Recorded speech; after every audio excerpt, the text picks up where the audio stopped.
Assalamualaikum warahmatullahi wabarakatuh. Perkenalkan, nama saya Diana Tramarwati, mahasiswi akuntansi Fakultas Ekonomi dan Bisnis Universitas Mula Warman, angkatan tahun 2019 dengan NIM 19010303158. Jadi di sini saya akan menjelaskan sedikit mengenai ciri-ciri paragraf dan pola pengembangan paragraf. Tapi sebelumnya saya akan sedikit menjelaskan terlebih dahulu mengenai apa itu paragraf. Jadi paragraf itu merupakan sebuah kumpulan dari kalimat-kalimat yang berisi tentang satu ide pokok atau gagasan utama. Nah, untuk ciri-ciri paragraf, yang pertama, bertakuk atau letaknya agak dalaman ke dalam, 5 ketukan spasi untuk jenis karangan biasa. Yang kedua, paragraf menggunakan pikiran utama yang dinyatakan dalam kalimat topik. Dan yang ketiga, kalimat topik dan selebihnya adalah kalimat pengembang sebagai fungsi penjelas, menguraikan ataupun menerangkan pikiran utama yang terdapat dalam kalimat topik. Lalu yang keempat, paragraf menggunakan pikiran penjelas yang dinyatakan dalam kalimat penjelas. Lalu, pola proses. Pola proses adalah pengembangan paragraf yang tersusun atas beberapa kalimat secara runtut sehingga membentuk satu gagasan yang utuh. Nah, paragraf sendiri ini memiliki berbagai pola. Yang pertama ada pola klimaks, anti klimaks. Pola ini merupakan pola yang berisi rincian gagasan paragraf mulai dari yang terbawah hingga yang teratas, atau bisa juga berisi rincian gagasan yang dimulai dari puncak menuju ke gagasan yang terendah. Contohnya, badan Fahmi tersungkur jatuh ke tanah. Sontak, semua orang yang ada di sekitarnya panik dan membopong badan Fahmi ke klinik terdekat. Selama di klinik, Fahmi belum sadarkan diri juga. Beberapa saat kemudian, keluarga Fahmi pun datang ke klinik untuk melihat kondisinya. Sontak, keluarga Fahmi pun menjadi cemas hatinya tatkala melihat Fahmi yang terkulai lemas di pembaringan klinik. Lalu yang kedua ada pola kausalitas. Pola ini merupakan pola paragraf yang berisi sebab akibat suatu hal, di mana sebab menjadi gagasan utama dan akibat menjadi penjelasnya.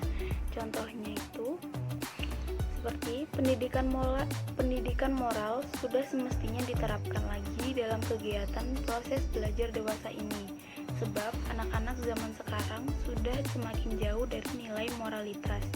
Hal ini bisa dilihat dari maraknya kenakalan remaja dan pergaulan bebas yang mereka lakukan. Untuk itu, pendidikan moral harus kembali diterapkan di dalam proses belajar mengajar anak agar mereka menjadi anak yang bermoral baik. Lalu yang ketiga ada pola sudut pandang. Pola ini merupakan pola yang berisi sudut pandang penulis terhadap suatu hal.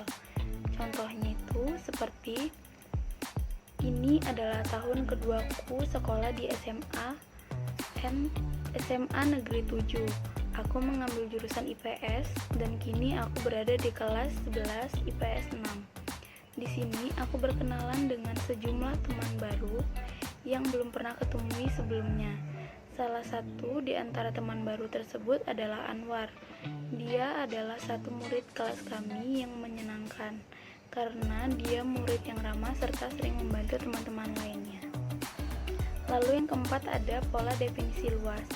Pola ini merupakan pola yang berisi definisi suatu hal atau gagasan abstrak yang luas. Contohnya itu seperti navigasi merupakan fitur pencarian yang terletak di bagian blok. Fitur ini mempunyai fungsi yang dapat membuat pembaca bisa menemukan tema atau judul penulisan yang hendak dibaca oleh pembaca di dalam blog tersebut. Lalu yang kelima ada pola pertentangan, berisi beberapa gagasan paragraf yang sering bertentangan satu sama lain.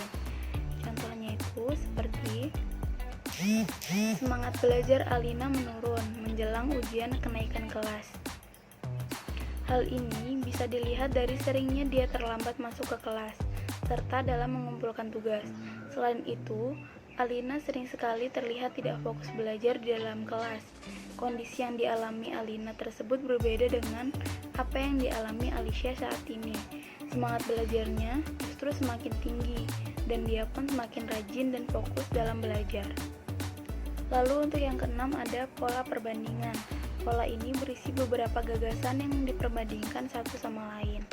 Contohnya itu seperti tempe mengandung zat protein yang lebih banyak ketimbang tahu.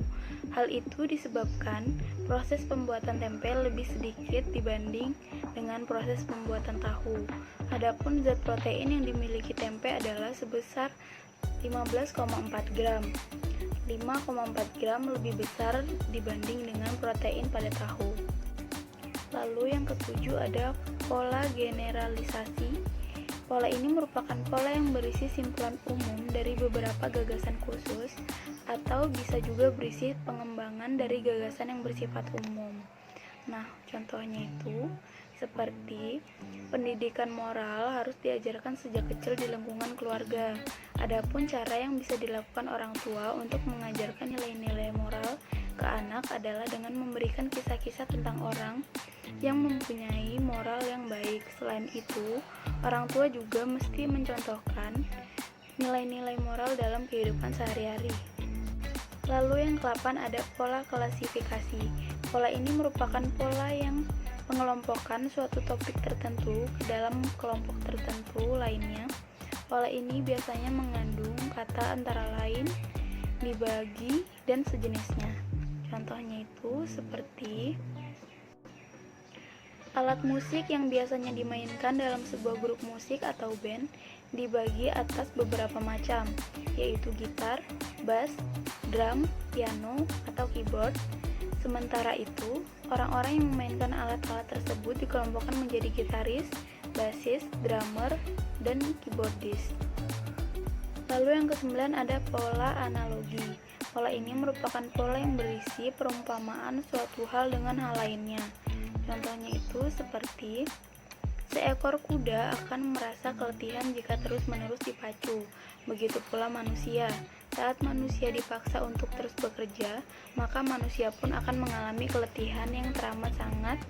Untuk itu, istirahatkanlah tubuh sejenak di sela-sela waktu kerja agar tidak keletihan. Lalu yang ke-10 ada pola contoh. Pola ini merupakan pola paragraf yang berisi contoh dari topik atau gagasan yang bertujuan untuk menguatkan gagasan tersebut.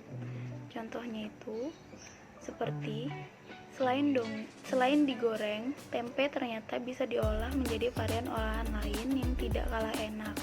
Misalnya saja, tempe bacem. Olahan dari tempe ini dibuat dengan cara merebus tempe bersamaan dengan berbagai macam bumbu yang membuat tempe menjadi berwarna kecoklatan.